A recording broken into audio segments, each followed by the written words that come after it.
అది అది ఏం జరిగిందో నువ్వేనా చెప్పరా మహేష్? అసలు ఏం జరిగింది?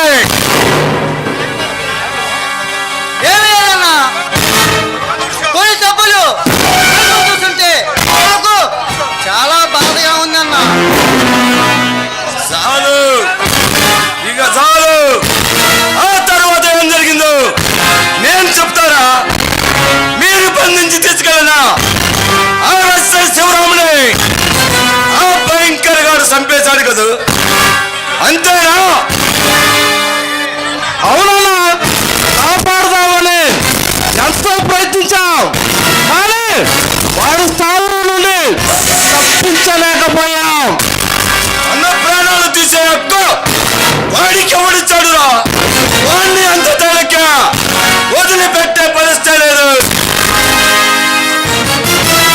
మీరిద్దరు నా మనసులోని మనం ముగ్గురం కలిసి ఈ సమాజానికి పట్టిన చీడ పురుగులు అండి ఆ భయంకర్ గాన్ని వాడు తొత్తుల్ని సర్వ నాశనం చేయడానికి కంకణం కట్టుకున్నామన్న సంగతి ఎవరికి తెలియకుండా ఉండాలి. వాడికి అంత సీన్ లేదన్నా.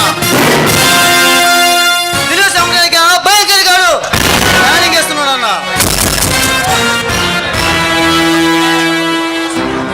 అన్నా, ఇదంతా చూస్తుంటే మీకేమన్నా జరుగుతుందేమోనని భయంగా ఉందన్నా. ఆ శివుడు మూడో కన్ను తెరిచిన ఈ విక్రమ్ కన్నెర చేసిన మండేది అగ్ని మిగిలేది భస్మ. ఈ విధ అంతేకాదురా, ఈ విధత సాగిస్తున్న ఈ ప్రయాణములు జనరండమనే కారణాగు ధనదానంతో చెలరేగపోతున్న బడాబడ రాజకీయ నాయకుల్ని అంతం చేసే వరకు మీకు కానీ నయ సమాజంలో స్థానం ఇచ్చిన మీకు కానీ ఎవరికి రాకుండా చూసే బాధ్యత నాది. మరొక విషయం అన్నా, మిమ్మల్ని పడుకోవడానికి స్పెషల్ డ్యూటీ పైన వచ్చిన పెద్ద పైన వ్యక్తి ఉన్నారన్నా. ఏసీపీ పెద్ద చూసేవా రమేష్? ఈ ప్రభుత్వం చేసే పొరపాటు దీన్నే ఆవేశం అంటారు. ఇంకా ముందుకు పోతే దీన్ని మూర్ఖత్వం అంటారా? మనం చేస్తున్న దొంగతనాలు దోపిడీలు ఎవరి కోసంరా? పట్టిన అన్నమలేక అలవటించిపోయే ఈ పేదల కోసంరా. డబ్బు గలవారు దౌర్జన్యాలకి మనం చేస్తుంటే నిరుపేదలు కుటుంబాలు ఈదులు పడుతుంటే మనల్ని మనం ఆదుకుంటున్నాంరా. మనకు సాయం చేసిన వాళ్ళు ఆ వాళ్ళు లేకుండా మనపై శశలాఫీసులు వేశారు. ఇది ఈ ప్రభుత్వం చేసే మూర్ఖత్వం. అన్నా, ఇదంతా చూస్తుంటే మీకేమైనా జరుగుతుంది అనే భయంగా ఉందన్నా. మనక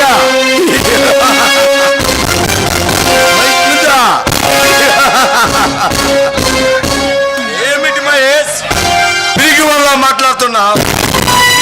సాగిస్తున్నా ఈ జనరంగంలో కాలనాగేమని ఈ జనరంలో తిరుగుతూ అడ్డు తగులు వాడిని దాటు వేయాల్సి వస్తుంది.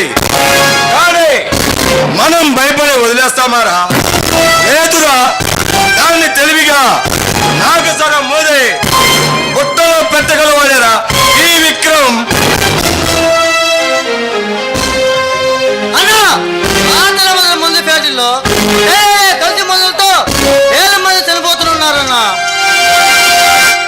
మరో విషయం కూడా, ఆ ఎస్ఐ శివరాం చనిపోయే ముందు చెప్పాడన్నా, ఆ ధర్మరాజు ఖాళీలు అక్రమంగా 1000 ఎకరాల భూమిని ఆక్రమించి ఆ భూమిపై భయంకర్ కన్ను పడిందని, అందరూ గ్రానైట్ రాయిందని చెప్పాడనా. వజ్రాన్ని వజ్రంతోనే కొయ్యాలి, ముళ్ళునే ముళ్ళుతోనే తీయాలి. ఇది నా సిద్ధాంతం రా.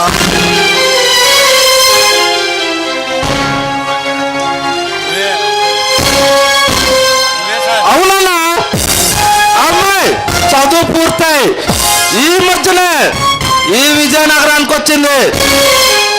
ఏయ్, ఆ ధర్మరాజు కుమార్తెని ఇక్కడికి తీసుకురండి, లేకపోతే దాన్ని అక్కడే చంపేయండి.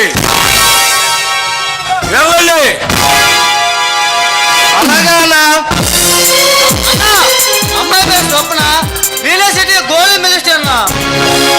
ముందు దాని ఆ ధర్మరాజు కుమార్తె వివరాలు నాకు పూర్తిగా కావాలిరా. ఆలస్యం అమృత విషయం లాంటిది. పవర్ స్టార్ పవన్ కళ్యాణ్ ఆలస్యం చేస్తే మనకే నష్టం జరుగుతుంది. తినబోతూ రుచి చూడటం ఎందుకురా, వాడికి కొంచెం టైం ఇద్దాం. వాడు ప్రవర్తన ఎలా ఉంటుందో చూద్దాం. ఆలస్యం అమృత విషయం అన్నారు పెద్దవాళ్ళు. ఆలస్యం చేస్తే మనకే నష్టం జరుగుతుందనా. అరే చూడండి, పోలీసు వాళ్ళలో కూడా మంచి వాళ్ళు చెడ్డ వాళ్ళు ఉంటారు. వాడు ప్రవర్తన ఎలా ఉంటుందో వాడు ఛార్జీ తీసుకున్న తర్వాత చూద్దాం. బాగుందే పర్వాలేదు, లేకపోతే వాడిని కాపాడటానికి ఈ పోలీసు యువత మొత్తం కట్టగట్టుకొని వచ్చిన మనల్ని ఏమీ చేయలేరురా. అలాగేనన్నా. మీరు వెళ్ళి ఆ ధర్మరాజు కుమార్తెని ఇక్కడికి తీసుకురండి. అలాగేనన్నా. వెళ్ళండి.